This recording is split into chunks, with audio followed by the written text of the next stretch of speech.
સીસીટીવીમાં દેખાતા આ દ્રશ્યો અમરેલી માર્કેટ યાર્ડના છે।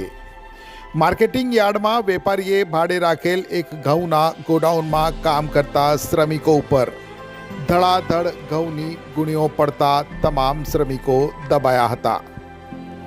સીસીટીવીમાં જોઈ શકાય છે કે ગોડાઉનમાં કામ કરતા શ્રમિકો ઉપર અચાનક મોટી માત્રામાં ઘઉંની ગુણીઓ પડી, જેમાં એક શ્રમિક થોડો દૂર ફેંકાયો અને તેના ઉપર પડેલ ગુણીને ખસેડી બહાર નીકળી રહ્યો છે।